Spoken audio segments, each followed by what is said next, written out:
Hey guys, tonight we journey into the smoky, sticky, and surprisingly dangerous world of medieval taverns. Those legendary gathering places where ale flowed like rivers, strangers became friends or enemies, and the line between civilization and chaos was as thin as watered-down beer. But forget everything you think you know from fantasy movies and video games. The real medieval tavern was a place where survival meant more than just avoiding the food poisoning. So before you get comfortable, take a moment to like the video and subscribe, but only if you genuinely enjoy what I do here. And let me know in the comments where you're tuning in from and what time it is for you.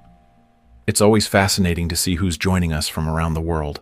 Now dim the lights, maybe turn on a fan for that soft background hum, and let's ease into tonight's journey together.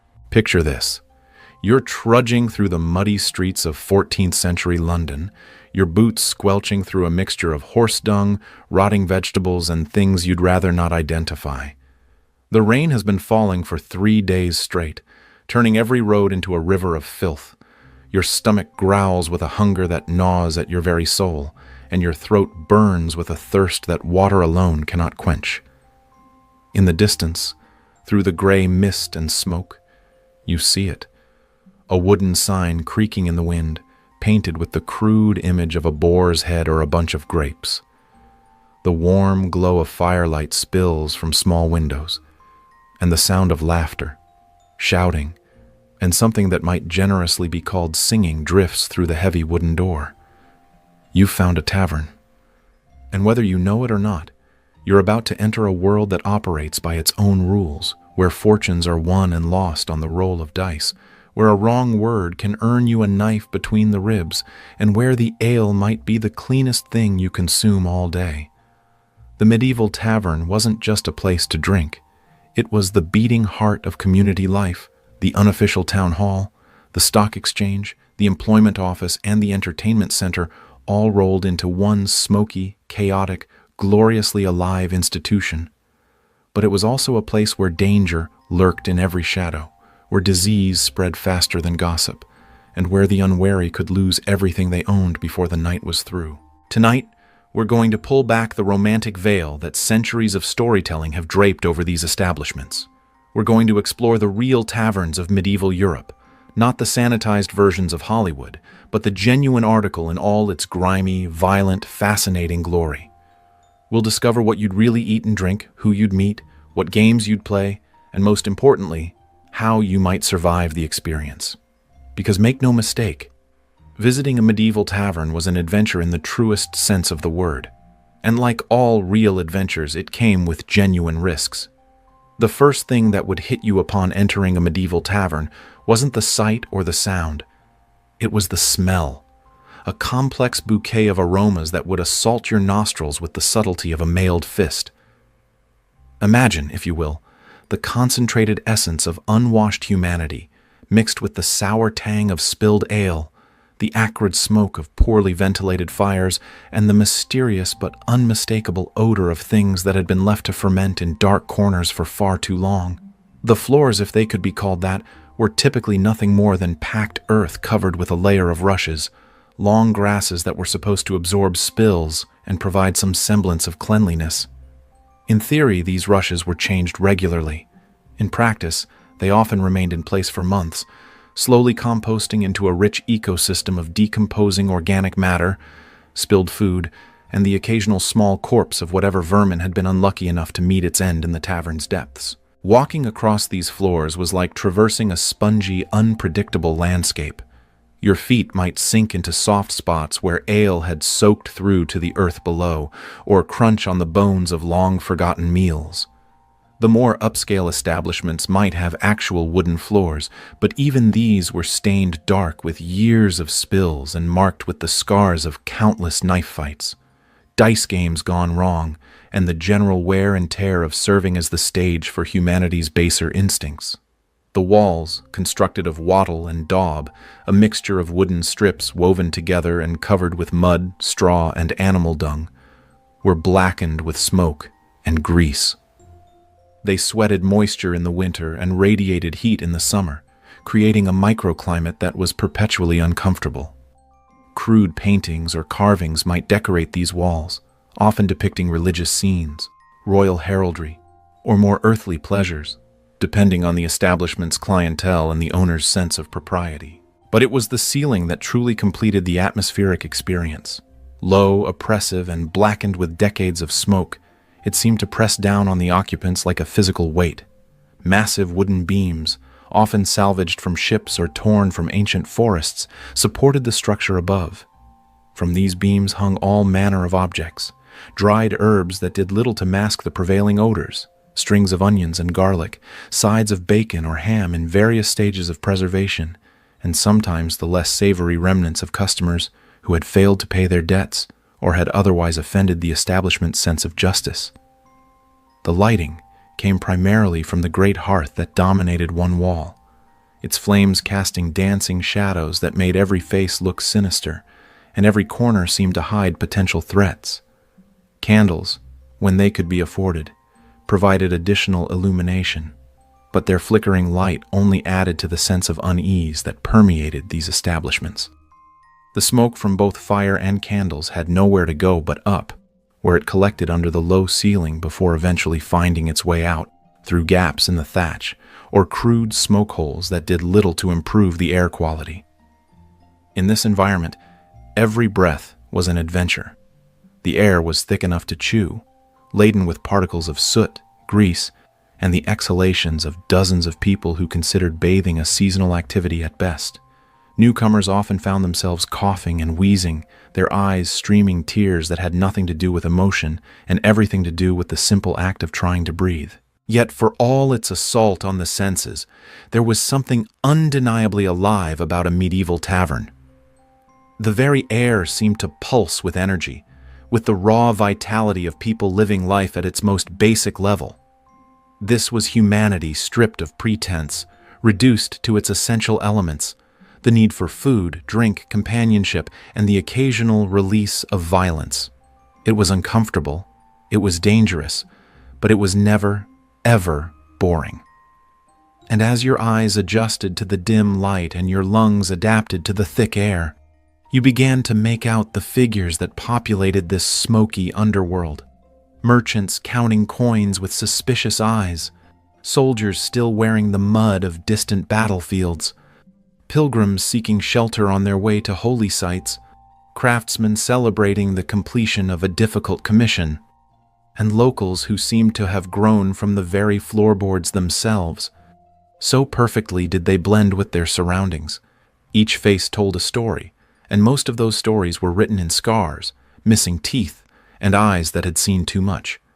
These were not the sanitized peasants of romantic literature, but real people living real lives in an age when survival was never guaranteed and comfort was a luxury few could afford. They wore their hardships like badges of honor, and their laughter, when it came, had the sharp edge of those who knew that tomorrow might bring nothing but sorrow. The tavern keeper, usually a man of substantial girth and questionable morals, presided over this chaos like a king over his court. His word was law within these walls, and his justice was swift and often brutal. He knew every customer's name, their debts, their secrets, and their weaknesses. He was part confessor, part loan shark, and part executioner, depending on what the situation required. His wife, if he had one, was often equally formidable, wielding a wooden spoon or rolling pin with the skill of a trained warrior and the authority of a judge. This was the world you entered when you pushed through that heavy wooden door. A world where the normal rules of society were suspended, where anything could happen, and where the only certainty was uncertainty itself. It was a place that could offer you the best night of your life or the last night of your life, sometimes both at the same time.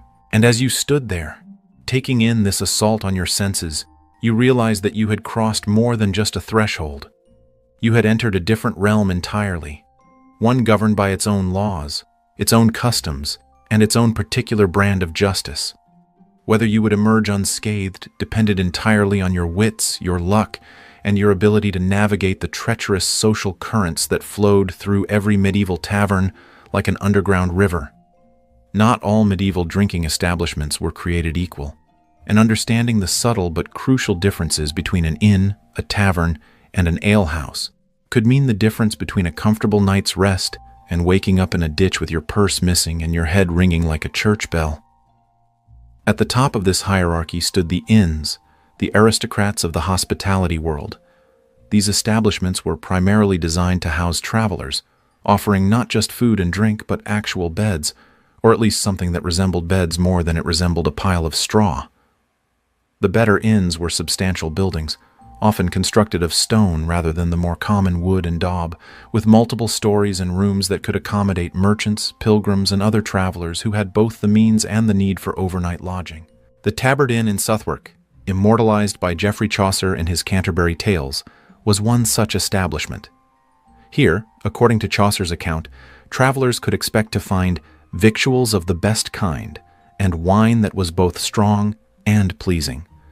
The host was described as a man of substance, someone who took pride in his establishment and his ability to provide for his guests' needs. This was hospitality as a profession, not merely as a means of disposing of surplus ale. But even the finest inns had their peculiarities that would shock modern sensibilities. Privacy, as we understand it today, simply did not exist.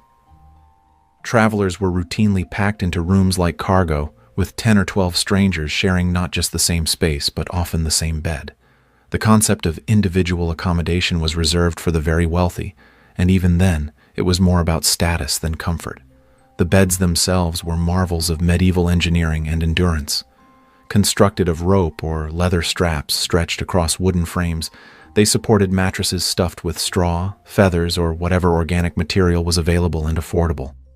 These mattresses were rarely changed and never cleaned in any meaningful sense. They were home to entire ecosystems of fleas, lice, bedbugs, and other creatures that viewed human guests as nothing more than a convenient food source. Sharing a bed with strangers was not just uncomfortable, but potentially dangerous. Theft was common, as was violence born of disputes over space, snoring, or the various bodily functions that humans perform during sleep. Many travelers learned to sleep with one eye open and their most valuable possessions clutched tightly to their chests. The food at inns was generally superior to what you might find elsewhere, but this was a relative term. The best inns might offer roasted meats, fresh bread, and ale that had been brewed within the past few days. The worst might serve you something that had once been an animal, accompanied by bread that could double as a weapon and ale that tasted suspiciously like it had been filtered through a horse. Taverns occupied the middle ground of medieval hospitality. Originally, these establishments were the domain of vintners, wine merchants who sold their wares directly to the public.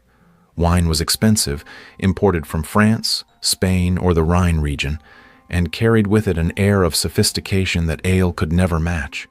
A gallon of decent red wine from Gascony might cost 3 pennies, twice the price of the finest ale, while Rhenish wine could command 6 to 8 pennies per gallon. The wine trade was heavily regulated, and for good reason.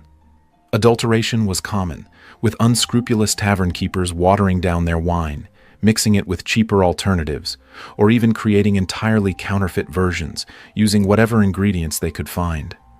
The penalties for such deception were severe and public. A tavern keeper caught selling adulterated wine might find himself locked in the pillory with the offending liquid poured over his head, a form of punishment that combined public humiliation with poetic justice. To combat fraud, customers had the right to inspect the wine they were purchasing. A suspicious patron could demand to be taken down to the cellar to see the actual barrel from which his wine was being drawn. This practice led to the development of elaborate cellars beneath many taverns, cool underground chambers where barrels of wine aged, and where the more discerning customers could verify the authenticity of their purchase. Wine criers, officials whose job it was to inspect and announce the quality and price of wine available in local taverns, roamed the streets calling out their findings. These men, often doubling as town criers, would proclaim the virtues of wine available at 4 farthings, or warn of establishments where the quality was suspect. Their announcements were both advertisement and consumer protection, helping customers make informed decisions about where to spend their hard-earned coins. As taverns evolved, they began to expand their offerings beyond wine. Cider made from apples, perry from pears, and mead from honey all found their way onto tavern tables. Some establishments began offering food as well, recognizing that hungry customers were thirsty customers and that a man with food in his belly was more likely to linger and continue drinking. The transformation of taverns from wine shops to full-service establishments was gradual but inevitable. As their profits from food and drink grew, many tavern keepers began offering rooms for rent, blurring the lines between taverns and inns. These rooms were typically small, cramped affairs on the upper floors of the building, often housing multiple strangers who had never met before and might never meet again. At the bottom of the hospitality hierarchy were the alehouses, humble establishments that began as private homes where the housewife brewed more ale than her family could consume. These women, known as alewives, would signal the availability of fresh ale by hanging a stick or broom outside their door, a simple but effective form of medieval advertising. Ale was the lifeblood of medieval society, consumed by everyone from infants to the elderly because it was often safer than water. The brewing process, which involved boiling water, killed many of the harmful bacteria that made untreated water dangerous to drink. A typical alewife might brew several times a week, producing ale that would last only a few days before turning sour or developing off flavors. The quality of ale varied enormously from house to house and batch to batch. Some alewives took pride in their craft, producing ale that was clear, flavorful, and properly fermented. Others were less scrupulous, selling ale that was weak, sour, or contaminated with whatever ingredients they had used to stretch their grain supplies. Breadcrumbs, herbs, and even less savory additives might find their way into a batch of ale, either by accident or design. Despite their humble origins, alehouses were subject to strict regulation. The Assize of Bread and Ale, enacted in 1266, tied the price of ale to the price of wheat and established quality standards that all brewers were expected to meet. Ale conners, sworn officials whose job it was to test ale and ensure its quality, made regular rounds of alehouses, sampling the wares and ensuring that customers were getting what they paid for. The punishments for brewing bad ale or charging excessive prices were severe and public. Male brewers who violated the assize might find themselves locked in the pillory, while female brewers faced the trebuchet, not the massive siege engine, but a smaller device designed to dunk the offender repeatedly in the nearest body of water. These punishments served both as deterrent and entertainment, drawing crowds who enjoyed watching the downfall of those who had tried to cheat their neighbors. But alehouses offered more than just drink. They were social centers where news was shared, gossip was exchanged, and business was conducted. A successful alewife might find herself at the center of her community's social network, privy to secrets and scandals that could make or break reputations. She was part bartender, part therapist, and part intelligence broker, roles that required discretion, wisdom, and a thick skin. The atmosphere in an alehouse was typically more relaxed than in a tavern or inn. These were neighborhood establishments where everyone knew everyone else, where credit might be extended to trusted customers, and where disputes were more likely to be settled with words than weapons. But even alehouses had their dangers, and a stranger entering such an establishment might find himself the subject of intense scrutiny and suspicion. Understanding these distinctions was crucial for any medieval traveler. Choose the wrong establishment, and you might find yourself paying inn prices for alehouse quality, or worse, sleeping in a ditch because you couldn't afford the accommodations you had assumed would be available. The wise traveler learned to read the signs, literally and figuratively, that indicated what kind of establishment he was entering and what he could expect to find there. In a world where water could kill you faster than your enemies, alcohol wasn't just a luxury, it was a necessity. The medieval relationship with drink was fundamentally different from our modern understanding, shaped by practical concerns that made sobriety not just unpleasant but potentially fatal. Water, the most basic of human needs, was often the most dangerous thing you could put in your mouth. Rivers served as highways, sewers, and dumping grounds all at once. The Thames in London was a flowing cocktail of human waste, animal carcasses, industrial runoff from tanneries and dye works, and the general detritus of urban life. Wells, when they existed, were frequently contaminated by seepage from nearby cesspits or graveyards. Even rainwater, collected in barrels and cisterns, quickly became breeding grounds for bacteria and parasites. The solution was alcohol. The brewing and fermentation process, which required boiling water and produced ethanol, killed most of the harmful microorganisms that made water dangerous.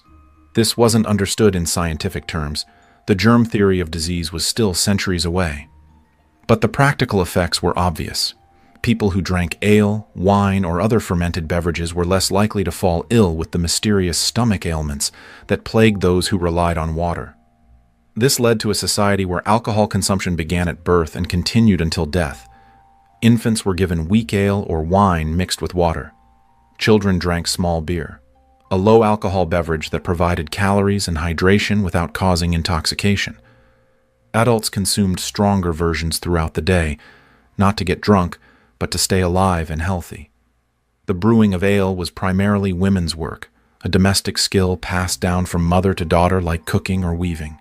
An alewife's reputation rested on her ability to produce consistent, flavorful ale that would keep her family and customers healthy and satisfied. The process was both art and science, requiring knowledge of grain quality, water sources, fermentation timing, and the dozens of variables that could turn a promising batch into undrinkable swill. The basic ingredients were simple: malted barley, water, and thyme. The barley was soaked until it began to sprout, then dried to halt the germination process. This malting converted the grain starches into fermentable sugars. The malted barley was then mashed with hot water to extract these sugars, creating a sweet liquid called wort. Wild yeasts in the air would begin fermentation naturally, converting the sugars into alcohol and carbon dioxide. But simplicity in ingredients didn't mean simplicity in execution. The quality of the barley affected everything. Grain that had been damaged by rain, frost, or pests would produce inferior ale. The water source was crucial. Some wells produced ale with off flavors, while others seemed to enhance the brewing process. The temperature during mashing and fermentation could make the difference between success and failure, and medieval brewers had no thermometers to guide them, relying instead on experience and intuition. Hops, which would later become essential to beer brewing, were not widely used in medieval England until the 15th century. Instead, brewers relied on a mixture of herbs and spices called grute to flavor and preserve their ale. Bog myrtle, yarrow, heather, and dozens of other plants might be added to give ale its distinctive taste and to help it keep longer. Some of these additives had psychoactive properties, adding an extra dimension to the drinking experience that modern beer lacks. The result was a beverage that bore little resemblance to modern beer. Medieval ale was cloudy, often thick enough to chew, and had a complex flavor profile that might include notes of herbs, spices, and whatever else the brewer had decided to add. It was typically consumed within a few days of brewing before it could turn sour or develop off flavors. The alcohol content varied widely, from the weak, small beer given to children to stronger versions that could leave a grown man senseless. Wine occupied a different niche in medieval society. Where ale was the drink of the common people, wine carried connotations of sophistication, wealth, and religious significance. The Christian Church's use of wine in communion gave it a sacred quality that ale could never match, while its higher cost made it a status symbol for those who could afford it. England's wine came primarily from its continental possessions and trading partners. Gascon wine from southwestern France was the most common, a red wine that was relatively affordable and traveled well. Rhenish wine from the German regions along the Rhine was more expensive but prized for its quality. Spanish and Portuguese wines were exotic luxuries, while the sweet wines of Greece and the Eastern Mediterranean were reserved for the very wealthy. The wine trade was international commerce at its most complex. Merchants had to navigate not just the physical challenges of transportation. Wine could spoil, freeze, or turn to vinegar during long journeys, but also the political and economic obstacles created by wars, tariffs, and trade disputes. A barrel of wine that left Bordeaux in perfect condition might arrive in London as expensive vinegar if the journey took too long or the weather was unfavorable. Wine merchants, known as vintners, were among the wealthiest and most influential members of medieval society. They maintained extensive networks of contacts across Europe, financed trading expeditions, and often served as informal bankers and diplomats. The Vintners' Company in London was one of the most powerful guilds, with the authority to regulate wine quality, set prices, and punish those who violated trade standards. but wine's prestige made it a target for fraud. Unscrupulous merchants might water down their wine, mix expensive varieties with cheaper ones, or create entirely counterfeit wines using whatever ingredients they could find. Alum, honey, herbs, and even more dangerous substances might be added to mimic the color, flavor, or effects of genuine wine. The penalties for such deception were severe, but the potential profits made the risks worthwhile for some. Mead, made from fermented honey, occupied a special place in medieval drinking culture. Often called the drink of the gods, mead was associated with celebration, ceremony, and the warrior culture of earlier ages. It was expensive to produce. Honey was a valuable commodity used for sweetening, medicine, and candle making. But its intoxicating effects and symbolic significance made it worth the cost for special occasions. The brewing of mead was more art than science, requiring careful attention to the ratio of honey to water, the temperature of fermentation, and the timing of various additions. Spices, fruits, and herbs might be added to create different flavors and effects. Some meads were aged for years, developing complex flavors that could rival the finest wines. Others were consumed young, their sweetness and potency making them popular at weddings, festivals, and other celebrations. Cider and perry, made from apples and pears respectively, were regional specialties that reflected local agriculture and preferences. In areas where apple orchards flourished, cider might be more common than ale, while perry was popular in regions where pear trees grew well. These beverages could range from mildly alcoholic to potently intoxicating, depending on the fruit used and the fermentation process. The seasonal nature of fruit meant that cider and perry were often available only at certain times of year, making them special treats rather than daily staples. The best ciders were made from specific varieties of apples that had been bred for their fermentation qualities, rather than their eating characteristics. These cider apples were often small, sour, and unpalatable when fresh, but they produced beverages of remarkable complexity and strength. All of these alcoholic beverages shared certain characteristics that distinguished them from their modern counterparts. They were living products, continuing to ferment and change even after they were served. They were unpredictable, with each batch potentially different from the last. They were often contaminated with bacteria, wild yeasts, and other microorganisms that could produce unexpected flavors and effects, and they were essential to life in a way that modern drinkers can barely comprehend. The tavern keeper's skill lay not just in acquiring these beverages, but in storing, serving, and pricing them appropriately. A good tavern keeper knew which barrels were at their peak, which were beginning to turn, and which should be sold quickly before they became undrinkable. He understood the preferences of his customers, the seasonal variations in supply and demand, and the delicate balance between profit and reputation that determined his success or failure. If the drink in medieval taverns was questionable, the food was often downright dangerous. Yet for many people, the tavern meal was the best they could hope for. A hot, filling dish that might contain actual meat and vegetables, served in portions generous enough to satisfy even the hardiest appetite. The centerpiece of tavern cuisine was pottage, a thick stew that could contain virtually anything edible and quite a few things that weren't. The concept was simple. Take a large cauldron, fill it with water or broth, add whatever ingredients were available, and let it simmer until everything was tender enough to eat. The result was a dish that was different every day, sometimes different every hour, as new ingredients were added to replace what had been served.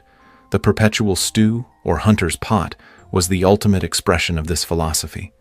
A cauldron would be kept simmering constantly, with new ingredients added as old ones were consumed.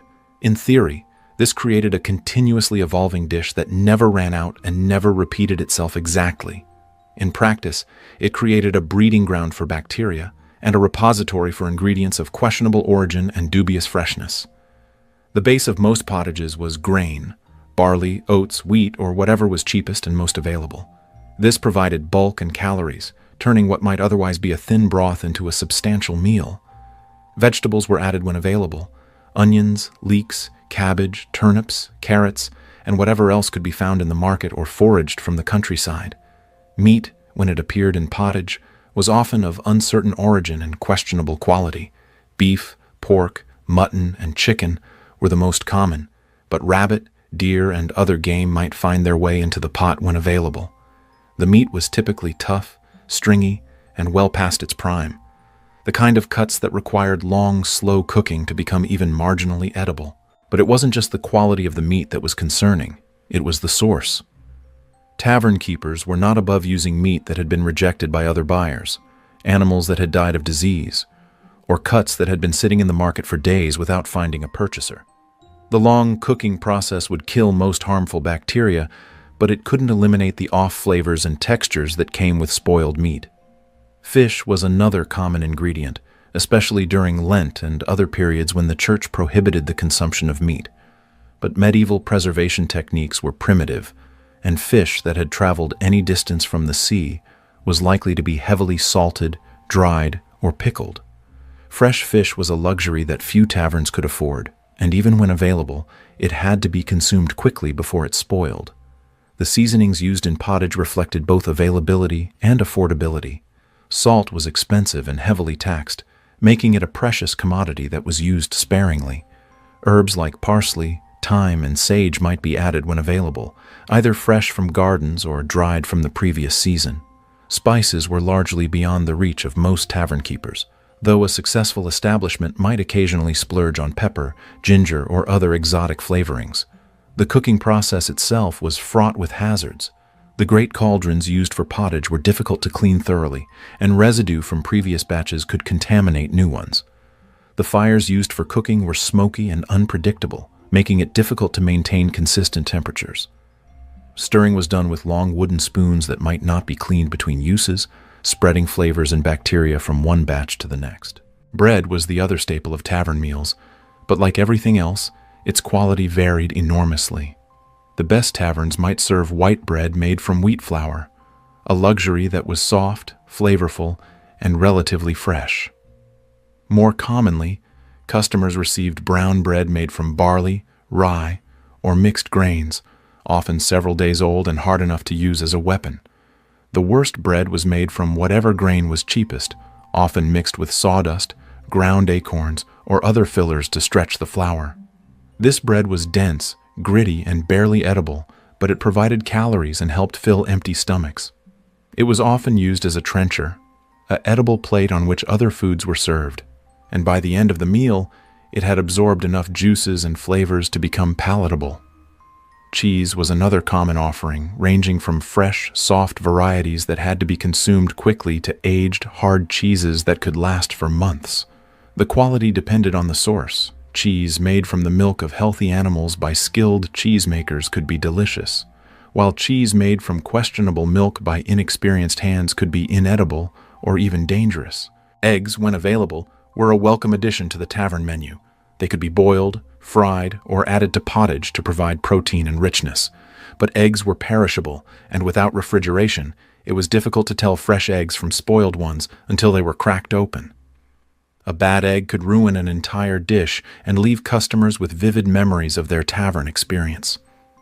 Vegetables were seasonal and often scarce, especially during the winter months when fresh produce was unavailable. Root vegetables like turnips, parsnips, and carrots could be stored for months in cool cellars, but they often became soft, sprouted, or partially rotten before they were used. Cabbage could be preserved by fermentation, creating sauerkraut that provided vitamins and flavor during the lean months. The preparation of food in medieval taverns was a communal affair, with multiple dishes being prepared simultaneously in the same kitchen space.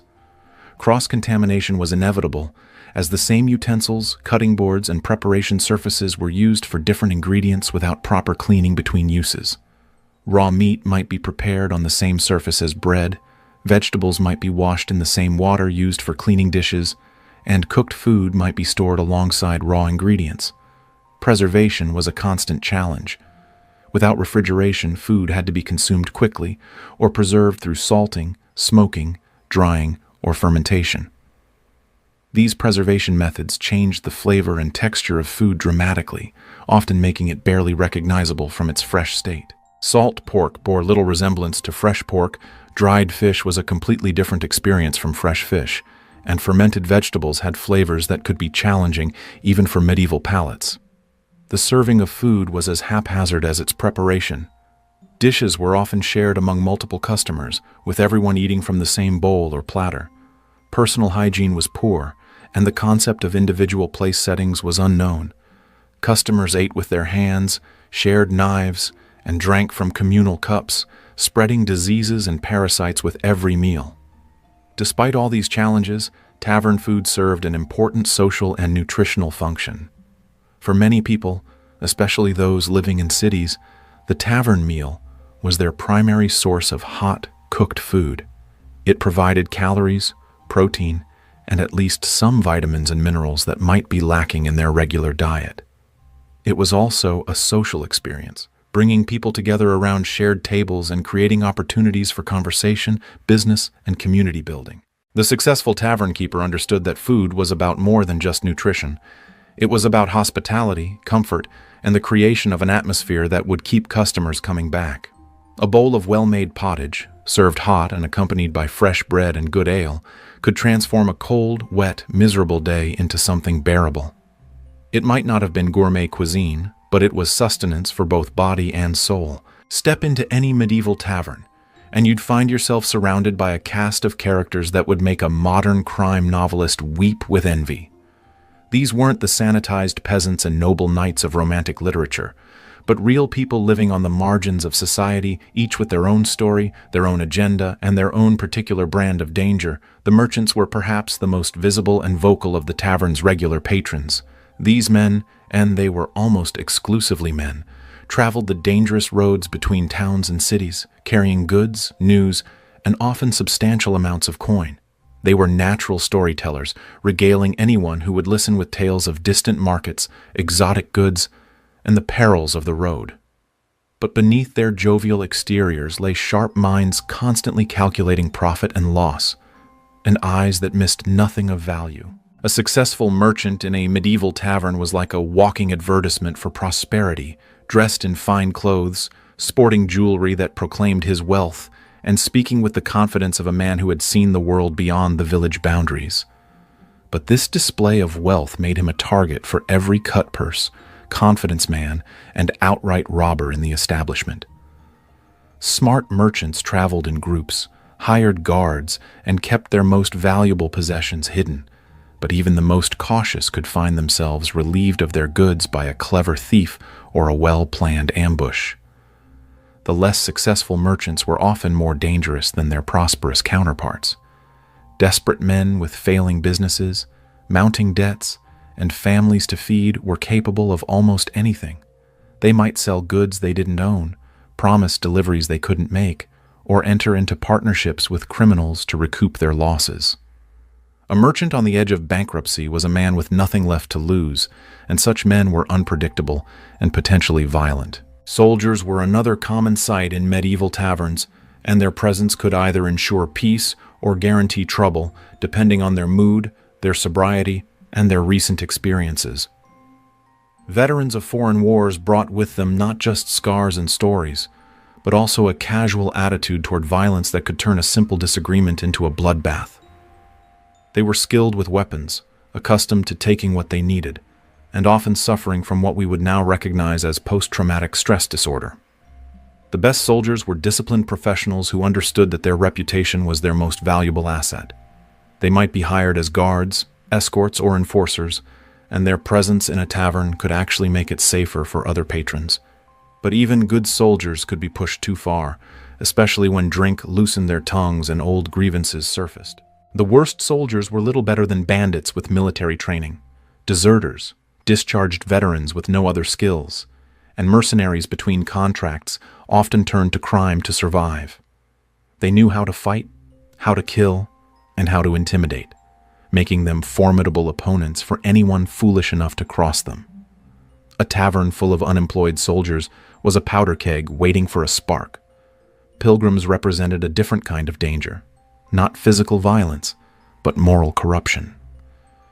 These supposedly holy travelers were often the most worldly people in the tavern, having seen more of life than the local residents could imagine.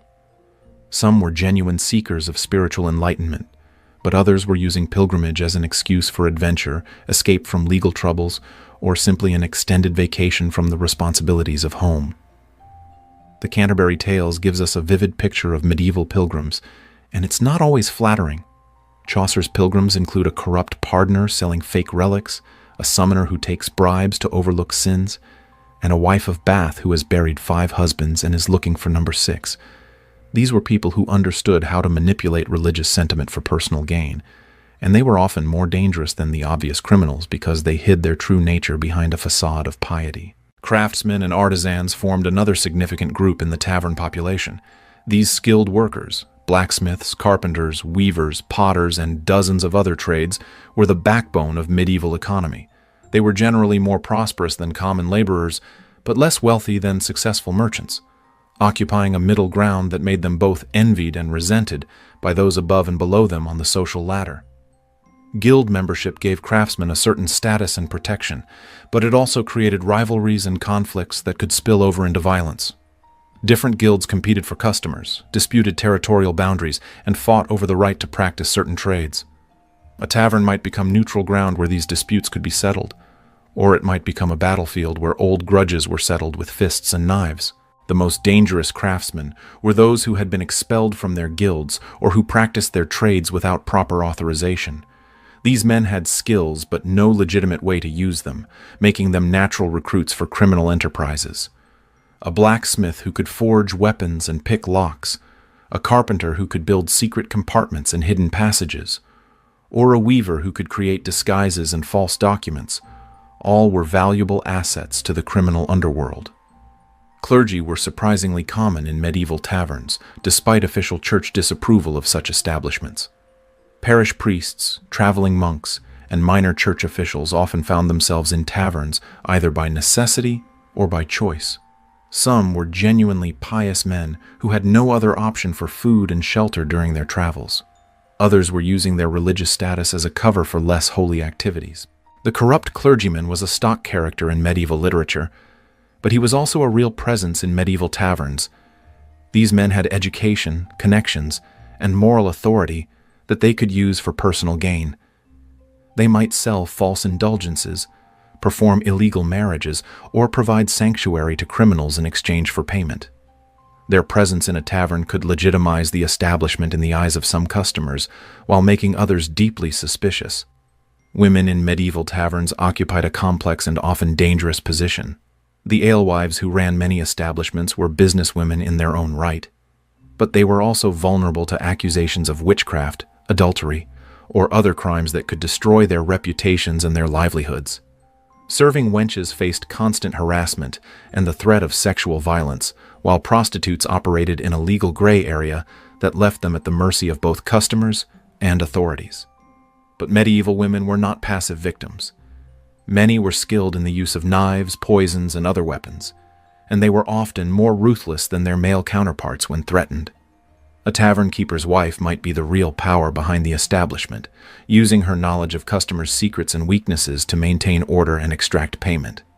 Female criminals often used their supposed weakness and innocence as weapons, luring victims into traps or manipulating men into doing their bidding. Thieves and cut-purses were the most obvious criminals in any tavern, but they were also often the most skilled at blending in with legitimate customers. The best thieves were indistinguishable from honest merchants, craftsmen, or travelers until the moment they struck. They studied their victims carefully, learning their habits, their weaknesses, and the location of their valuables before making their move. Professional thieves often worked in teams, with one member creating a distraction while another picked pockets or cut purse strings. They might pose as fellow travelers, sympathetic listeners, or potential business partners to get close to their victims. The most successful thieves were those who could steal without their victims even realizing they had been robbed until hours or days later. But not all thieves were professionals. Desperate people driven to crime by poverty, debt, or other circumstances were often clumsy and dangerous. They might resort to violence when stealth failed, turning a simple theft into assault or murder. These amateur criminals were unpredictable and often more dangerous than their professional counterparts because they had no reputation to protect and no code of conduct to follow. The tavern keeper himself was often the most dangerous person in the establishment. He controlled the environment, knew all the customers, and had the authority to settle disputes or call for help from local authorities. But he was also a businessman operating in a gray area of the law, and his survival depended on his ability to balance the competing interests of customers, suppliers, and officials. A corrupt tavern keeper might fence stolen goods, provide alibis for criminals, or arrange for the elimination of troublesome customers. He might water down drinks, serve spoiled food, or charge excessive prices to customers who were too drunk or too intimidated to complain. His establishment might serve as a meeting place for criminal conspiracies, a safe house for fugitives, or a base of operations for organized crime. But even honest tavern keepers had to make moral compromises to survive. They might look the other way when crimes were committed on their premises, accept payment from criminals for their silence, or provide services that were technically illegal but widely accepted. The line between legitimate business and criminal enterprise was often blurred beyond recognition. This rogues gallery of medieval tavern patrons created an atmosphere of constant tension and unpredictability. Alliances formed and dissolved based on immediate needs and opportunities. Trust was a luxury that few could afford, and betrayal was always just a drink away. In this environment, survival depended on one's ability to read people quickly, assess threats accurately, and respond appropriately to changing circumstances. The social dynamics of the medieval tavern were complex and ever-shifting. Status, wealth, and power were constantly being negotiated and renegotiated through subtle displays of dominance, submission, and alliance. A single, misunderstood gesture, an ill-timed joke, or a perceived slight could escalate into violence that might leave several people dead and the survivors facing charges of murder. Yet for all its dangers, the medieval tavern served an important social function. It was one of the few places where people from different social classes, professions, and backgrounds could interact on relatively equal terms. A merchant might share a table with a craftsman, a soldier might drink with a priest, and a noble might find himself gambling with a thief. These interactions, however brief and superficial, helped to break down some of the rigid social barriers that characterized medieval society. The tavern was also a place where information flowed freely. News, gossip, rumors, and secrets were traded like commodities, and a skilled listener could learn more in a single evening than he might discover in weeks of formal inquiry. This made the tavern valuable to merchants seeking market information, officials gathering intelligence, and criminals planning their next moves. In the flickering candlelight of medieval taverns, fortunes were won and lost with the roll of dice, the turn of a card, or the outcome of contests that tested both skill and luck. Gambling wasn't just entertainment. It was a way of life, a means of social advancement, and often a path to ruin that claimed victims from every level of society. Dice were the most popular gambling implements in medieval taverns, and for good reason. They were small, portable, and could be made from readily available materials like bone, wood, or stone. The basic concept was simple enough that even the most illiterate peasant could understand it, yet complex enough to sustain interest through long nights of play. But medieval dice games were far from the standardized casino games of today. They were wild, unpredictable affairs where the rules changed with the players, and cheating was considered more of an art form than a crime. The most common dice game was hazard, a precursor to modern craps that involved betting on the outcome of 2 dice throws. The player would call a number between 5 and 9 as his main, then attempt to roll that number before rolling certain other combinations that would cause him to lose. It sounds simple, but the betting possibilities were endless, with side wagers on individual throws, sequences of throws, and the performance of other players creating a complex web of financial obligations that could bankrupt a man in minutes. But hazard was just one of dozens of dice games played in medieval taverns. There was raffle, where players tried to throw 3 dice and get all the same number. There was mumchance, a game so dependent on luck that it became synonymous with random fortune. There was passage, where players bet on whether they could throw doubles with 2 dice. Each game had its own rules, its own betting structure, and its own opportunities for skilled players to gain an advantage over their opponents. The dice themselves were often works of art, carved from the bones of exotic animals or crafted from precious materials like ivory or jet. Wealthy players might own sets of dice made from different materials for different games, while poor players made do with crude wooden cubes that were barely symmetrical. But regardless of their construction, all dice were suspect.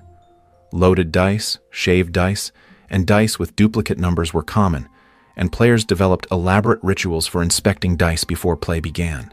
The most skilled dice players were those who could cheat without being detected. They might use sleight of hand to substitute loaded dice for fair ones, employ confederates to distract other players at crucial moments, or use subtle signals to coordinate their betting with accomplices. The best cheaters were so skilled that they could manipulate the outcome of games while appearing to be the victims of bad luck themselves. But dice weren't the only gambling games in medieval taverns. Cards, though less common than dice, were growing in popularity throughout the later medieval period. The earliest playing cards were hand-painted works of art that were far too expensive for common use, but by the 14th century, printed cards were becoming more affordable and widespread. Medieval card games bore little resemblance to modern poker or blackjack. They were often based on matching suits or sequences with complex scoring systems that rewarded both luck and skill. Primero, an ancestor of poker, involved betting on the strength of one's hand, but the hand rankings were different from modern poker, and the betting structure was more fluid and unpredictable. The most dangerous aspect of medieval card games wasn't the games themselves, but the accusations of cheating that inevitably arose. Marked cards, dealing from the bottom of the deck, and collusion between players were common, but proving cheating was difficult and often led to violence. A player accused of cheating might find himself facing not just the loss of his winnings, but a knife in the ribs or a challenge to single combat. Beyond dice and cards, medieval taverns hosted a bewildering variety of gambling activities.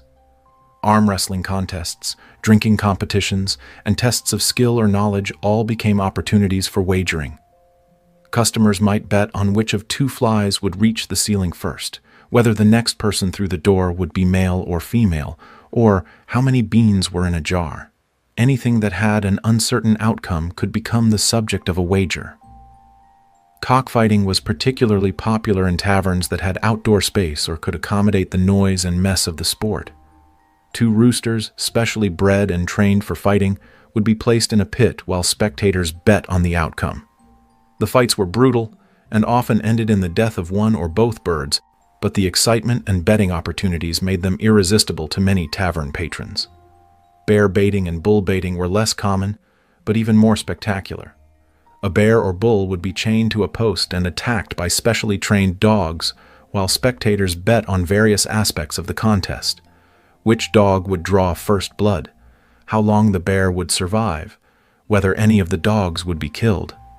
These events were expensive to organize and required special facilities, so they were usually reserved for special occasions or particularly prosperous establishments.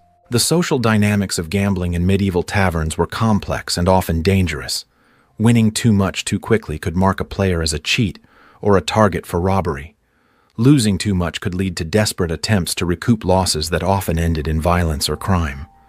The most successful gamblers were those who could win consistently without appearing to be too skilled or too lucky. Professional gamblers, known as dicers or card sharps, traveled from tavern to tavern, making their living from their skill at games of chance. They were often welcomed by tavern keepers because they attracted customers and generated business, but they were also viewed with suspicion by local players who resented being outplayed by outsiders. The best professional gamblers were those who could lose gracefully when necessary, winning just enough to make a living without arousing too much suspicion or resentment. But gambling in medieval taverns wasn't just about money. Social status, reputation, and honor were also at stake. A nobleman who lost consistently to a peasant might find his social standing damaged, while a merchant who was caught cheating might find his business reputation ruined. The stakes were often higher than the actual money involved, and the consequences of losing could extend far beyond the tavern walls. Women participated in gambling as well, though their involvement was often more subtle and indirect than that of men. Alewives might organize games in their establishments, taking a percentage of the winnings as payment for providing the venue. Serving wenches might act as lookouts for cheaters or carry messages between players and their confederates. Prostitutes might use their intimate relationships with customers to gain information about their gambling habits and financial resources. The church officially condemned gambling as a sin, but this prohibition was widely ignored by both clergy and laity. Many priests and monks were known to be avid gamblers, and some taverns even hosted special games during religious festivals. The church's opposition to gambling was based more on its association with other vices, drinking, fighting, and sexual immorality, than on any inherent evil in games of chance themselves. Local authorities had a more practical approach to gambling. They recognized that it was impossible to eliminate entirely, so they focused on regulating it to prevent the worst abuses. Laws were passed limiting the stakes that could be wagered, prohibiting certain types of games, and requiring tavern keepers to maintain order during gambling sessions. But enforcement was sporadic and often corrupt, with officials taking bribes to look the other way or participating in the games themselves. The economic impact of gambling on medieval society was significant. Large sums of money changed hands regularly, creating winners and losers whose fortunes could change overnight. Successful gamblers might use their winnings to invest in legitimate businesses, while losers might be forced to sell their possessions, borrow money at usurious rates, or turn to crime to pay their debts. Gambling debts were a particular problem because they were often not legally enforceable. A man who lost money gambling might simply refuse to pay, leaving his creditors with no legal recourse. This led to the development of informal enforcement mechanisms, threats, violence, and social ostracism that were often more effective than legal remedies, but also more dangerous for all involved. The psychology of gambling in medieval taverns was shaped by the harsh realities of medieval life. For most people, life was a constant struggle against poverty, disease, and early death. Gambling offered the possibility, however remote, of escaping these constraints through a single lucky throw of the dice or turn of the cards. It was a form of hope, however irrational, that tomorrow might be better than today. But gambling also reflected the medieval understanding of fate and fortune. In a world where random events, plague, war, famine, natural disasters, could destroy lives without warning, the idea that luck played a major role in human affairs was widely accepted. Gambling was simply a way of trying to influence or predict the workings of fate, a form of divination disguised as entertainment. The rituals and superstitions surrounding gambling in medieval taverns were elaborate and deeply ingrained. Players might carry lucky charms, perform specific rituals before throwing dice, or refuse to play on certain days or under certain conditions. Dice might be blessed by priests, cards might be stored in special containers, and gaming tables might be consecrated with holy water or marked with protective symbols. These superstitions weren't just quaint customs. They were serious attempts to influence the outcome of games through supernatural means. In a world where magic and religion were intertwined with daily life, the idea that spiritual forces could affect the fall of dice or the turn of cards was perfectly reasonable. Players who ignored these rituals did so at their own peril, not just because they might be unlucky, but because other players might view their skepticism as dangerous or impious. The language of gambling permeated medieval culture, providing metaphors and expressions that are still used today. To cast the die meant to make an irrevocable decision, while the die is cast indicated that events had been set in motion that could not be stopped. A dicey situation was one where the outcome was uncertain, while someone who was on a roll was experiencing a streak of good luck. These linguistic connections reflected the central role that gambling played in medieval life. It wasn't just a pastime or a vice. It was a fundamental part of how people understood and interacted with the world around them. The tavern was where this understanding was tested, refined, and sometimes shattered by the cruel realities of chance and human nature. Violence in medieval taverns wasn't an aberration. It was an integral part of the social fabric, as expected and inevitable as the sunrise. In a world where might often made right and personal honor was worth more than life itself, the tavern served as both pressure valve and proving ground for the aggressive impulses that simmered beneath the surface of medieval society. The causes of tavern violence were as varied as the people who frequented these establishments. A perceived slight, a disputed debt, a woman's honor, a political disagreement, or simply too much ale could spark a confrontation that might end in bloodshed.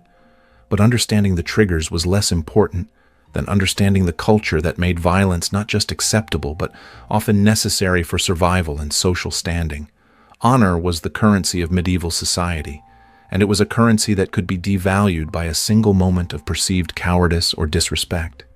A man who allowed himself to be insulted without response might find his reputation permanently damaged, affecting not just his social standing, but his ability to conduct business, attract a wife, or command respect from his peers. In this context, violence wasn't just an option.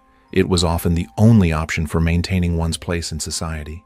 The weapons available in medieval taverns were limited by law and custom, but creativity and desperation could turn almost anything into an instrument of death. Knives were the most common weapons, carried by virtually everyone for eating and general utility. These weren't the small table knives of modern times, but substantial blades capable of inflicting serious wounds. A skilled knife fighter could kill an opponent in seconds, while even an amateur could cause significant damage in the close quarters of a crowded tavern. Swords were less common in taverns, partly because they were expensive and partly because they were often restricted by law to members of the nobility and military.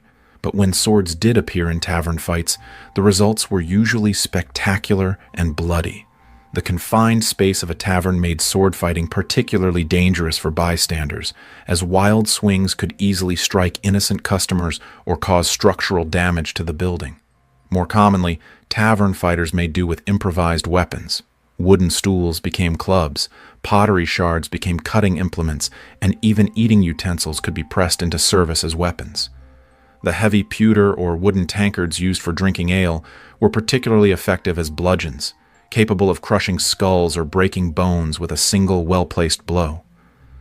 The fighting styles employed in medieval taverns were brutal and practical, focused on ending conflicts quickly rather than demonstrating skill or following rules of chivalry. Grappling, gouging, biting, and kicking were all acceptable tactics, and fighters often aimed for vulnerable areas like the eyes, throat, and groin. The goal wasn't to wound or disable an opponent, but to kill or incapacitate him before he could do the same to you. Group fights were particularly chaotic and dangerous. What might start as a dispute between two individuals could quickly escalate into a general melee involving dozens of people.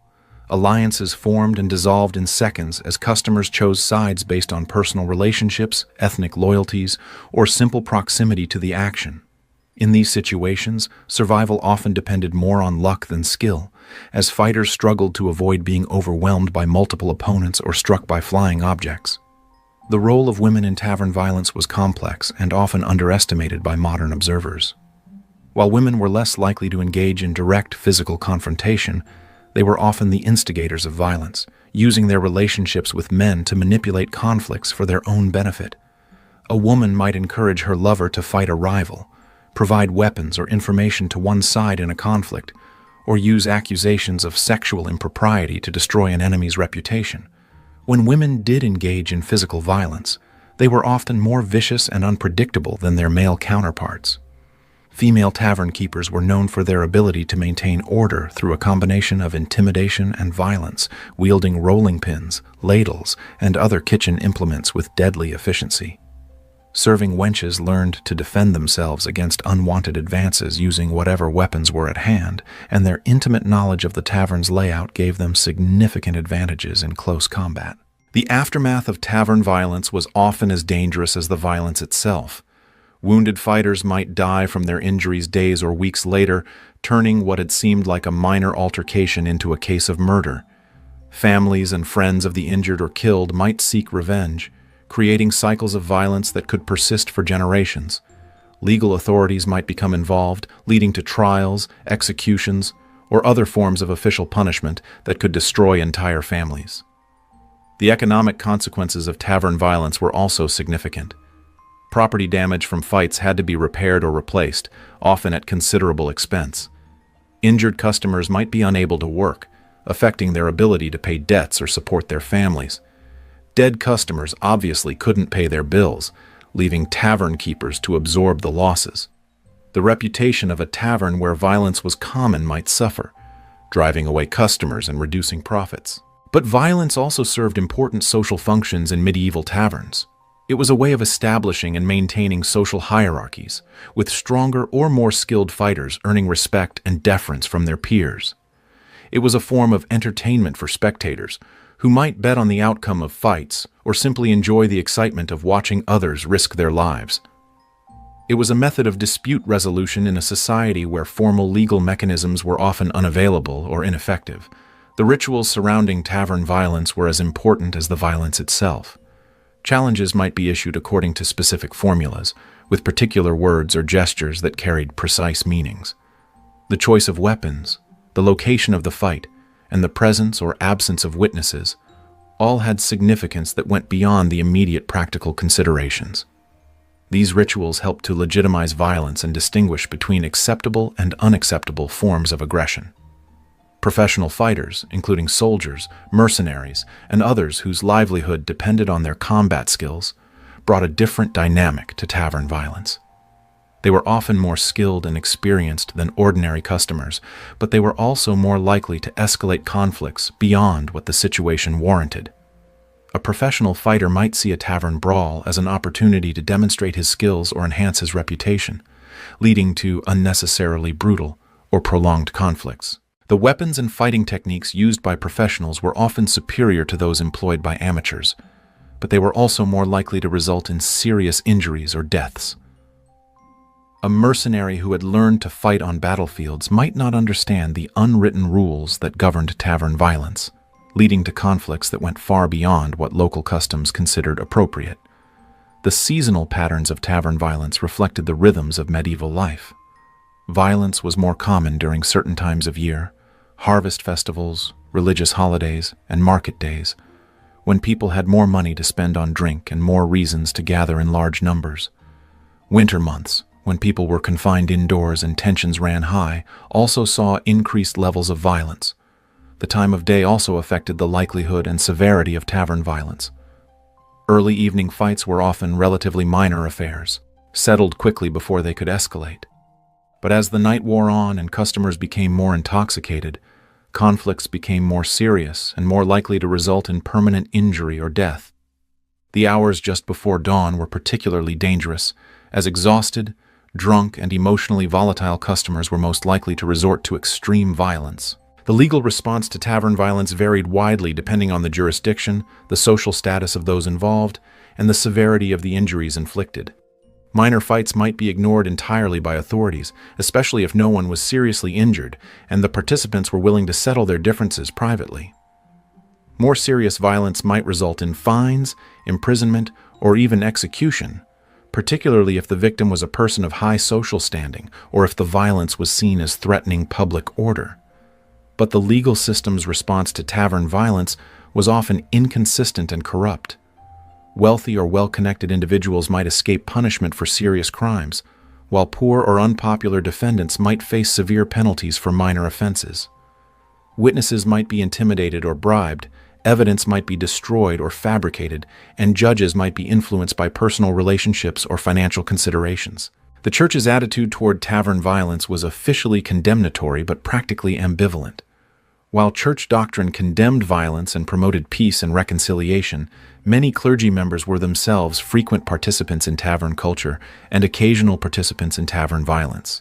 The Church's emphasis on concepts like just war and righteous anger provided theological justification for violence in certain circumstances, and the medieval understanding of honor and masculinity often conflicted with Christian ideals of humility and forgiveness.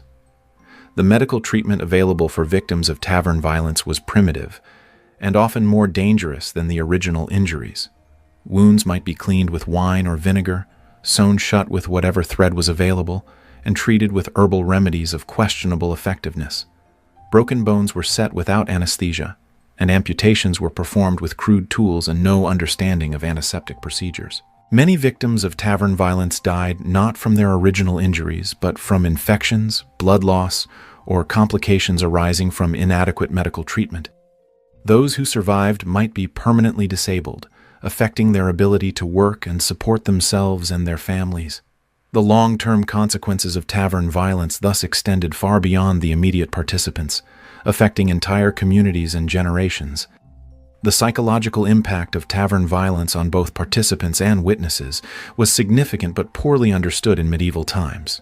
What we would now recognize as post-traumatic stress disorder was common among those who had experienced or witnessed serious violence, but it was often attributed to moral weakness, divine punishment, or supernatural influences. The lack of effective treatment for psychological trauma meant that the effects of violence could persist for years or even decades. Despite all these negative consequences, violence remained an integral part of tavern culture throughout the medieval period. It was too deeply embedded in the social, economic, and psychological structures of medieval society to be eliminated by law, religion, or social pressure. The tavern provided a space where the violent impulses that were suppressed in other contexts could be expressed, and this function was as important to medieval society as the tavern's role in providing food, drink, and shelter. In the shadowy corners and upstairs rooms of medieval taverns, another ancient profession plied its trade with a mixture of desperation, cunning, and resigned acceptance of society's moral contradictions. Prostitution wasn't just tolerated in medieval taverns. It was often an integral part of the business model, providing additional income for tavern keepers and additional services for customers who had coin to spend and appetites to satisfy. The women who worked as prostitutes in medieval taverns came from all walks of life, though poverty was the common thread that bound their stories together. Some were widows who had lost their husbands to war, disease, or accident and had no other means of supporting themselves and their children. Others were young women who had been seduced and abandoned, their reputations ruined and their prospects for marriage destroyed. Still others were simply products of a society that offered few legitimate opportunities for women to earn a living wage. The Church officially condemned prostitution as a mortal sin, but even religious authorities recognized its practical necessity. St. Augustine had argued that prostitution was like sewers in a palace, unpleasant but necessary to prevent worse corruption. This pragmatic approach led to a complex system of regulation and tolerance that varied widely from place to place and time to time. In some cities, prostitution was completely legal and regulated by municipal authorities. Licensed brothels operated openly, their workers subject to regular health inspections and required to dress in distinctive clothing that marked their profession. These establishments paid taxes, followed specific rules about their operations, and were generally accepted as a necessary evil by the broader community. But in taverns, the situation was more ambiguous. Prostitution might be tolerated as long as it was discreet, or it might be officially prohibited while being unofficially encouraged. Tavern keepers walked a fine line between maximizing their profits and avoiding legal troubles, often relying on bribes, political connections, or simple geographic isolation to protect their operations.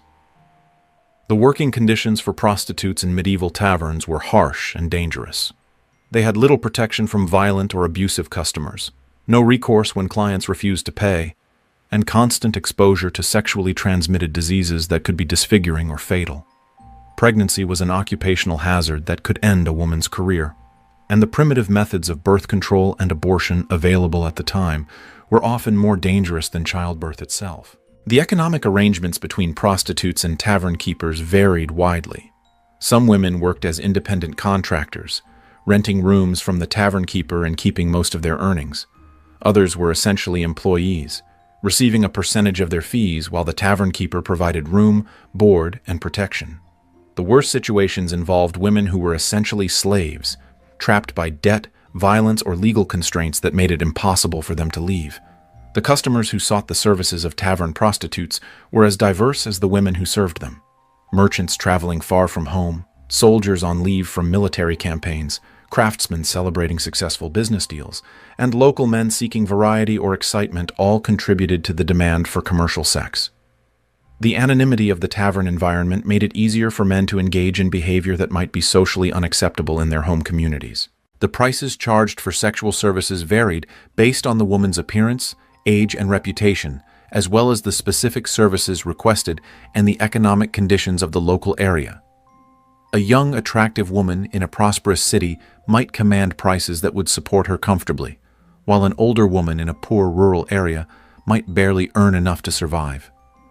The most successful prostitutes were those who could attract regular customers willing to pay premium prices for exclusive access or special treatment. But prostitution in medieval taverns wasn't just about sex. It was about companionship, entertainment, and emotional connection. Many customers were lonely men far from home who valued conversation and affection as much as physical gratification. Successful prostitutes learned to be actresses, therapists, and confidants as well as sexual partners, adapting their personalities to meet the emotional needs of their clients. The relationships between prostitutes and other tavern workers were complex and often strained. Serving wenches might resent the competition for customers' attention and money, while tavern keepers might play favorites among their workers to maximize profits. Male employees might take advantage of their positions to demand sexual favors, while female employees might form alliances for mutual protection and support. The legal status of prostitutes was precarious and constantly changing. They might be arrested and fined for practicing their trade, then released to continue working because the authorities recognized the impossibility of eliminating prostitution entirely. They might be required to live in specific areas of town, wear distinctive clothing, or submit to regular health inspections.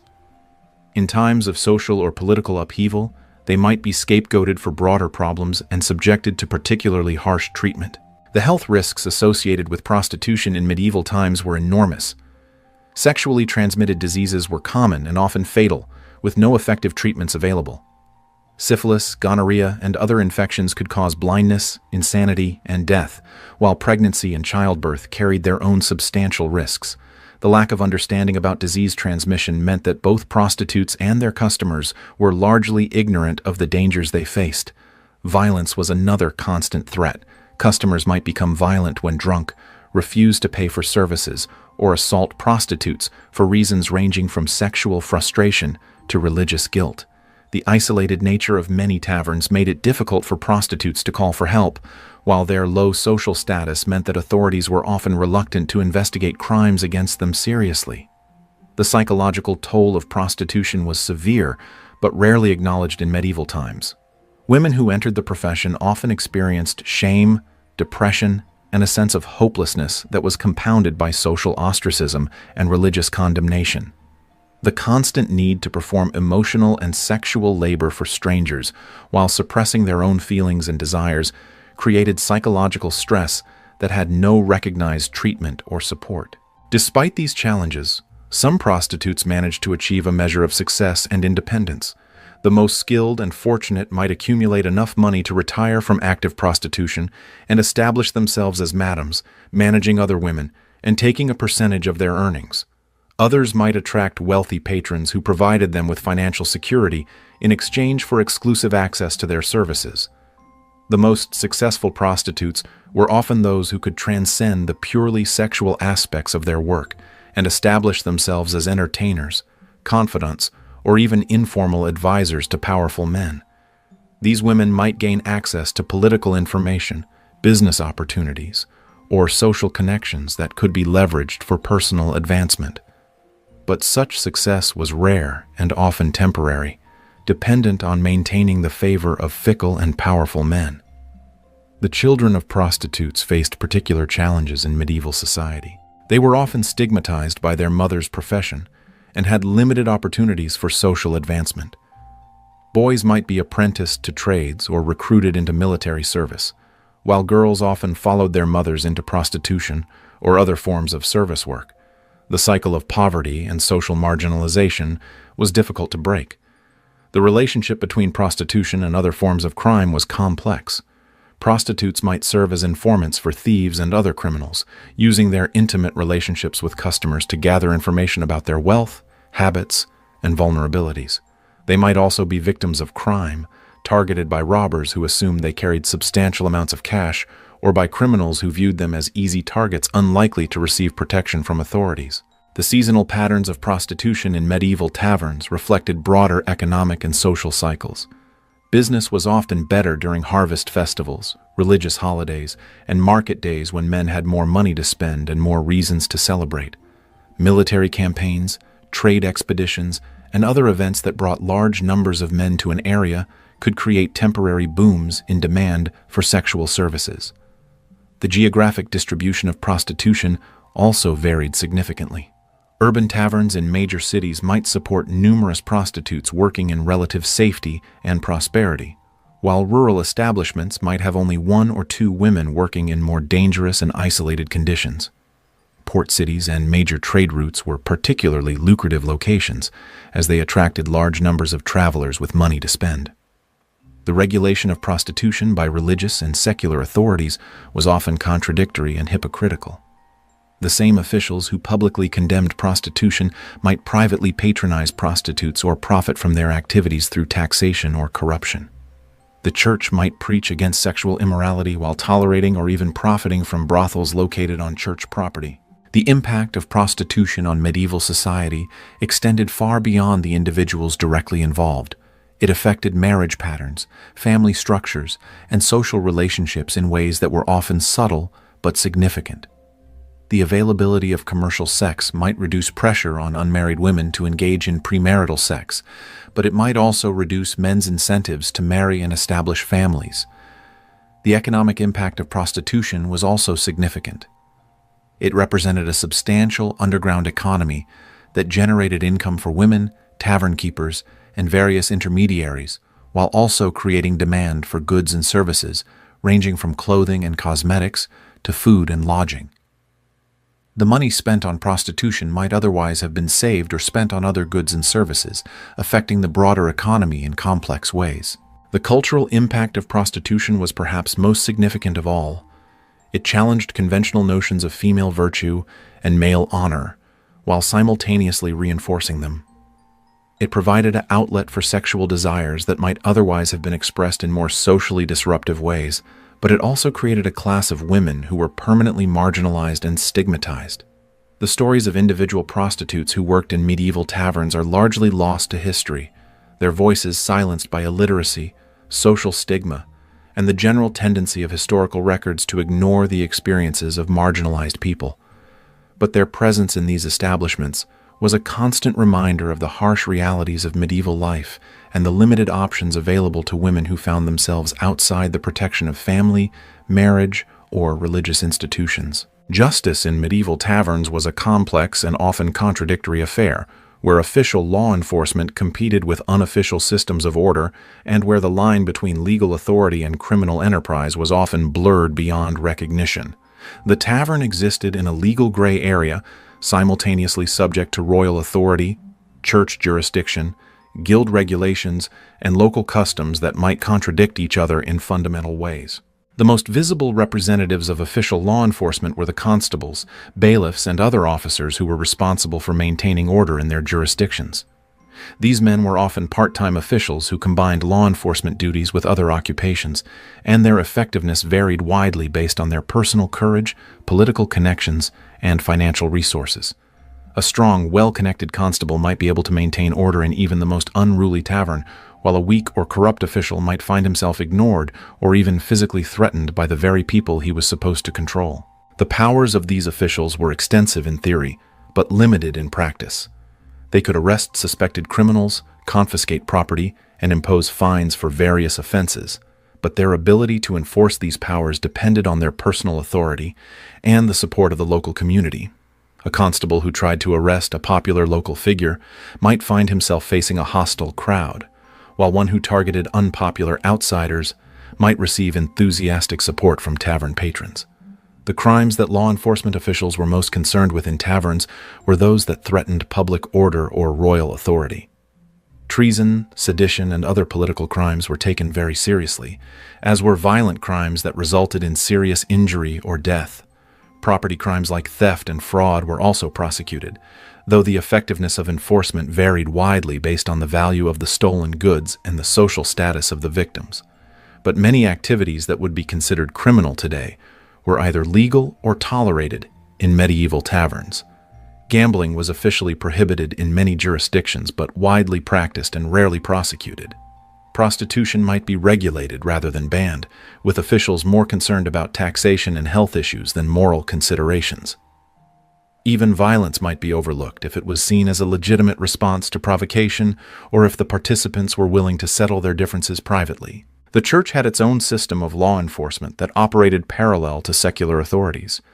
Canon law governed many aspects of medieval life, including marriage, sexual behavior, and religious observance, and church officials had the authority to investigate and punish violations of these laws. Taverns were particular targets of church enforcement because they were associated with many activities that the church considered sinful: drinking, gambling, prostitution, and violence. Church officials might conduct raids on taverns, arresting customers for various moral offenses and imposing penances or fines as punishment. They might also pressure secular authorities to close establishments that were seen as particularly problematic, or to impose stricter regulations on tavern operations. But the church's enforcement efforts were often hampered by the same practical limitations that affected secular authorities: limited resources, competing priorities, and the difficulty of changing deeply ingrained social behaviors. The guild system provided another layer of law enforcement that affected tavern operations. Guilds had the authority to regulate their members' business practices, set prices and quality standards, and punish violations of guild rules. Tavern keepers who were guild members might find themselves subject to guild discipline for various offenses, while those who operated outside the guild system might face harassment or boycotts organized by guild members. The most effective form of law enforcement in medieval taverns was often the informal system of social control exercised by the tavern keeper and regular customers. A strong tavern keeper could maintain order through a combination of personal authority, physical intimidation, and economic incentives, while regular customers might police each other's behavior to protect their favorite establishment from official interference. This informal system of justice operated according to its own rules and procedures, which might bear little resemblance to official legal processes. Disputes might be settled through negotiation, compensation, or ritualized combat, with the tavern keeper serving as judge, jury, and executioner. Punishments might range from public humiliation and temporary banishment to physical violence and even death, depending on the severity of the offense and the preferences of those in authority. The relationship between official and unofficial law enforcement was complex and often symbiotic. Official authorities might rely on tavern keepers to maintain order and report serious crimes, while tavern keepers might call on official authorities when faced with problems they couldn't handle themselves. But this cooperation was always fragile and could break down quickly if the interests of the two systems came into conflict. Corruption was endemic in medieval law enforcement, and taverns were both a source and a target of corrupt practices.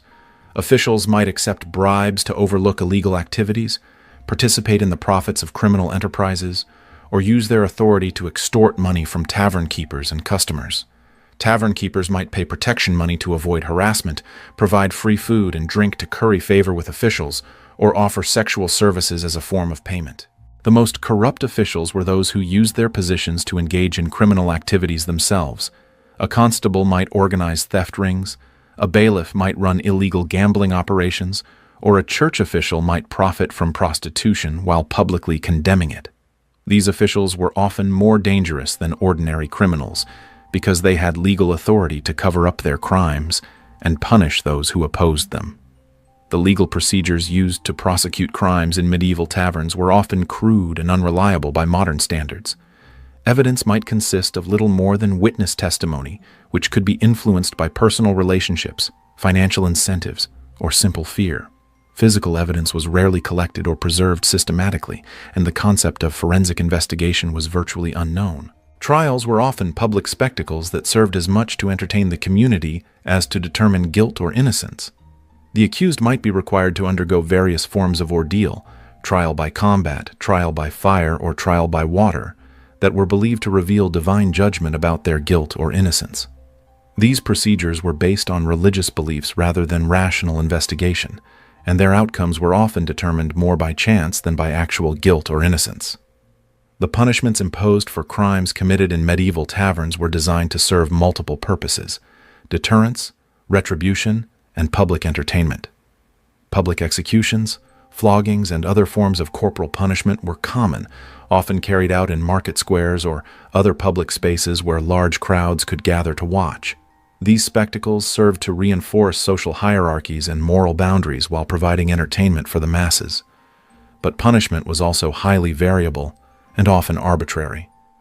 The same crime might result in a small fine for a wealthy merchant and death for a poor peasant, depending on the social status of the offender, the political climate, and the personal preferences of the judge. Justice was not blind in medieval times. It was acutely aware of social distinctions and power relationships. The effectiveness of law enforcement in medieval taverns was limited by numerous practical constraints. Communication was slow and unreliable, making it difficult to coordinate enforcement efforts across different jurisdictions. Transportation was expensive and dangerous, limiting the ability of officials to respond quickly to problems in remote areas. Record-keeping was primitive, making it difficult to track repeat offenders or identify patterns of criminal activity. The social attitudes toward law enforcement were also complex and often contradictory. While people generally supported the idea of maintaining order and punishing criminals, they were often suspicious of official authority and resentful of interference in their daily lives. A tavern customer might applaud the arrest of a thief who had stolen his purse, but object strenuously to enforcement of laws against gambling or drinking. The economic incentives surrounding law enforcement were often perverse.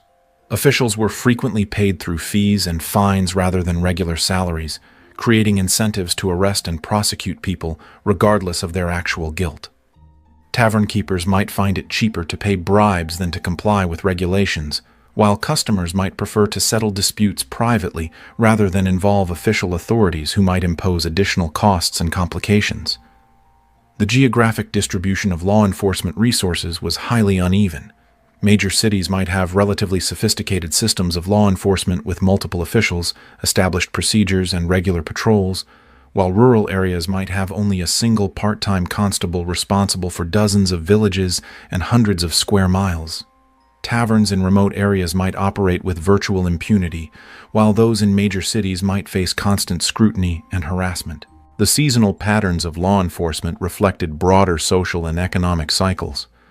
Officials might be more active during harvest festivals and other times when large crowds gathered and tensions ran high, while enforcement might be relaxed during winter months when travel was difficult and criminal activity was reduced. Military campaigns and other major events might draw law enforcement resources away from routine duties, creating opportunities for increased criminal activity.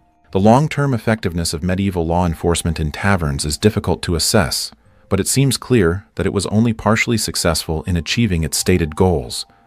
Crime continued to be a major problem throughout the medieval period, and taverns remained centers of illegal and semi-legal activity, despite repeated efforts to regulate them. But law enforcement did serve important social functions, providing a mechanism for resolving disputes, maintaining social hierarchies, and reinforcing moral boundaries even when it failed to eliminate criminal behavior entirely. As dawn broke over the medieval world, painting the sky in shades of gray and gold, the taverns that had pulsed with life throughout the night began their slow transformation back to something resembling respectability. But the evidence of the previous evening's activities lingered like smoke in the rafters, bloodstains on the floor, broken furniture in the corners, and the hollow-eyed stares of those who had gambled away their futures on the turn of a card or the roll of dice. The morning after was when the true cost of tavern life became apparent. Bodies had to be removed, some merely unconscious from drink, others permanently silenced by violence.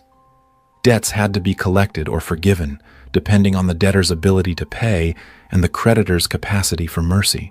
Reputations had to be rebuilt or abandoned, as word of the night's events spread through the community like ripples on a pond. For the tavern keeper, morning brought the grim arithmetic of profit and loss. How much had been earned from food, drink, and other services? How much had been lost to theft, damage, and unpaid bills? How many customers had been gained or lost based on the previous night's events? The successful tavern keeper was one who could balance these competing factors while maintaining the delicate ecosystem that made his establishment profitable. The cleanup process was both physical and social. Floors had to be swept, furniture repaired, and supplies replenished. But more importantly, relationships had to be mended, alliances renegotiated, and the complex web of obligations and expectations that held the tavern community together had to be rewoven. A fight between two regular customers might require weeks of careful diplomacy to resolve, while a single act of betrayal could destroy years of carefully built trust. The women who worked in the tavern, whether as servers, cooks, or prostitutes, faced their own particular challenges in the morning light. Bruises had to be hidden, torn clothing mended, and the psychological wounds of the previous night's encounters somehow processed and compartmentalized. For many of these women, each new day brought the same choice: continue in a life that offered little hope of improvement, or risk everything on an uncertain alternative. The customers who had survived the night faced their own reckonings. Merchants had to assess whether their business dealings had been profitable or disastrous. Soldiers had to determine whether their reputations had been enhanced or damaged by their actions. Craftsmen had to return to their workshops and try to focus on their trades despite hangovers, injuries, and the lingering effects of whatever substances they had consumed. But perhaps the most profound reckoning was the one that took place in the minds and souls of those who had participated in tavern life. In the harsh light of day, actions that had seemed reasonable or even heroic in the flickering candlelight of the tavern might appear sordid or shameful. Promises made in the heat of passion or the fog of drink might prove impossible to keep. Alliances forged in the crucible of shared danger might crumble under the weight of sober reflection. The church, which had officially condemned tavern culture while often participating in it unofficially, offered its own form of reckoning through the sacrament of confession. Priests who had themselves been tavern patrons the night before might find themselves hearing confessions from fellow customers, creating a complex web of shared guilt and mutual absolution. The line between sin and necessity, between moral failure and survival strategy, was often too blurred to distinguish clearly. The legal system provided another form of reckoning, though one that was often delayed and unpredictable. Crimes committed in the heat of the moment might not be prosecuted for weeks or months, if at all.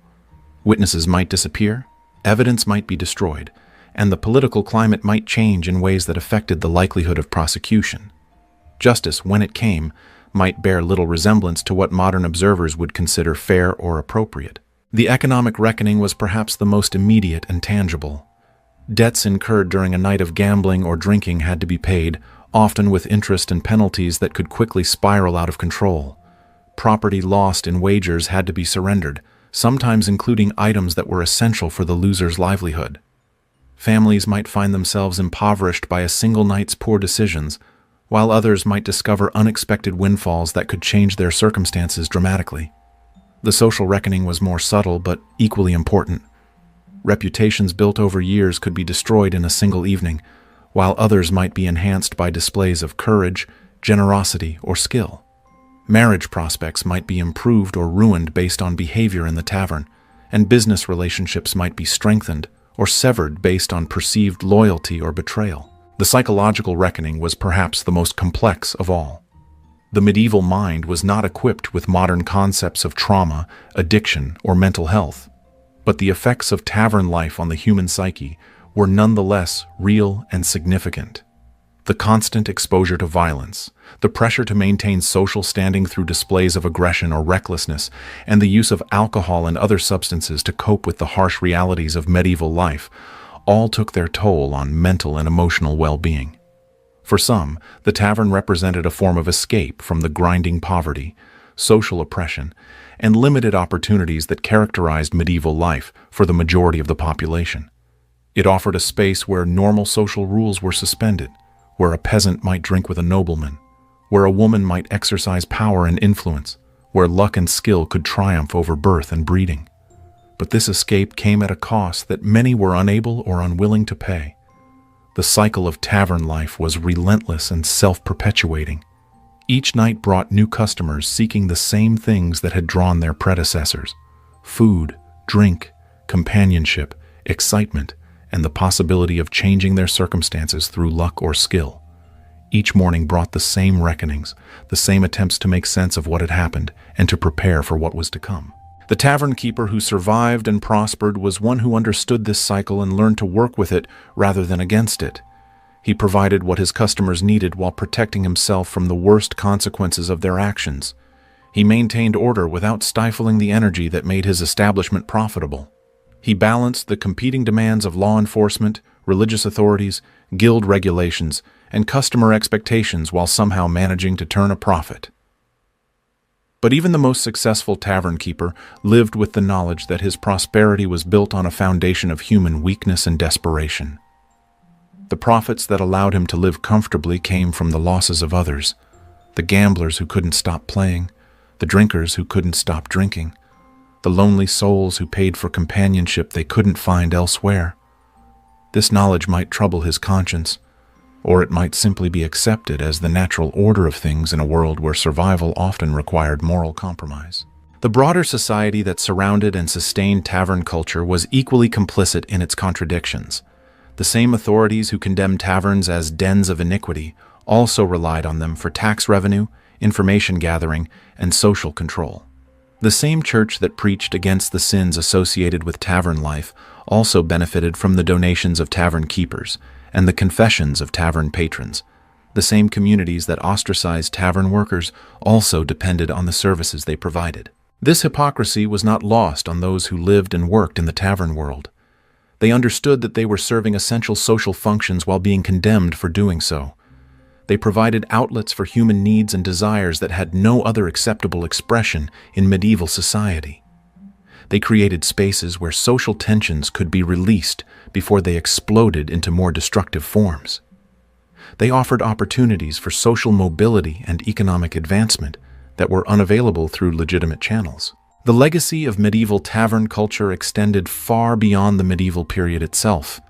The institutions, practices, and social relationships that developed in these establishments influenced the development of modern hospitality industries, entertainment venues, and social spaces. The tensions between regulation and freedom, morality and necessity, order and chaos that characterized medieval taverns continue to shape debates about social policy and individual liberty today.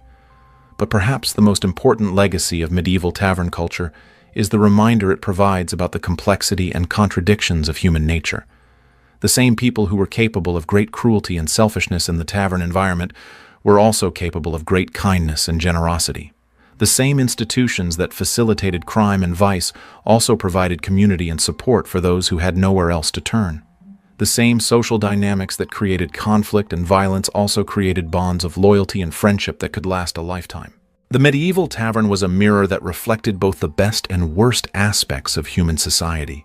It was a place where the veneer of civilization was stripped away to reveal the raw humanity beneath, with all its beauty and ugliness, its nobility and baseness, its capacity for both creation and destruction.